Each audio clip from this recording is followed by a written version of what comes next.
各位网友，大家好，欢迎来到报明说。这期话题我们说一说外媒评论伊朗和沙特的关系改善将对美元造成致命的打击的话题。中国促成伊朗与沙特阿拉伯重新建交之后呢，专家们纷纷指出这很可能是美元霸权甚至是美国霸权的丧钟。最近有一位叫安德鲁的外国评论家指出，伊朗和沙特关系的改善会对美元造成致命的打击。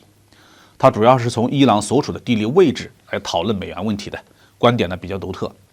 他说，由于伊朗和沙特阿拉伯的和解，欧亚大陆的地缘经济的一体化向前迈进了一大步，释放了海湾合作委员会成员国与俄罗斯、中国之间的贸易的潜力，甚至给印度也提供了机会。说到伊朗所处的地理位置，很多人往往联想到伊朗在波斯湾、在霍尔木兹海峡的影响力，这其实还是受到了美国的影响。因为美国乃至整个西方长期从波斯湾地区进口原油，主要是通过船运的方式，从波斯湾穿过霍尔木兹海峡进入阿拉伯海，然后绕到苏伊士运河或者是非洲，前往欧洲或美国市场。到目前为止中国要从阿拉伯地区进口原油，同样要经过霍尔木兹海峡，然后穿过印度洋和马六甲海峡，才能进入中国南海。但是我们把目光从霍尔木兹海峡向东向北移动的话，就会发现我们可以建设一个南北向的运输走廊，把波斯湾与俄罗斯连接起来，再向东穿过巴基斯坦和阿富汗，就实现了中国、中亚、西亚经济走廊的连通。在陆地上不能跑船，但是可以修建铁路和油气管道同样可以实现有效的货物运输和跨国贸易。这一个经济走廊的运输安全可以依靠沿途国家的保证，可以彻底的摆脱美国这根搅屎棍的破坏和胁迫。2015年现任沙特王储萨勒曼刚刚上台的时候，提出了一项叫做2030愿景的计划。主要目标之一就是要促进沙特经济的多样化，而不是单纯的依赖石油的出口。一开始这项计划并没有得到人们的重视，但是中国的认可让沙特的2030愿景立刻就能落地。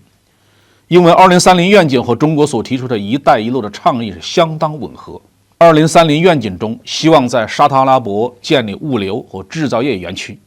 这对于中国的海外投资和海外贸易当然都是有好处的。一带一路和2030愿景的互相配合，对伊朗也有巨大的好处。我们的地图上可以看到，从沙特阿拉伯到中国，如果以陆上交通为主，那么很可能需要修建一条铁路，从中国西部先进入巴基斯坦，穿过阿富汗抵达伊朗。虽然伊朗和沙特阿拉伯之间没有直接的领土接壤，至少越过霍尔木兹海峡是一件不太困难的事情。此前波斯湾的主要风险来自于海湾合作委员会与伊朗之间的矛盾，现在伊朗和沙特恢复了外交关系，双方握手言和，波斯湾就没什么安全风险了。美国海军也就没有理由再待在这里了，在沙特和伊朗之间可以自由的开行货船，补上一带一路的这一带交通缺口。如果从伊朗向北穿过土库曼斯坦、乌兹别克斯坦、哈萨克斯坦抵达俄罗斯，对于阿拉伯国家来说也是有重要价值的。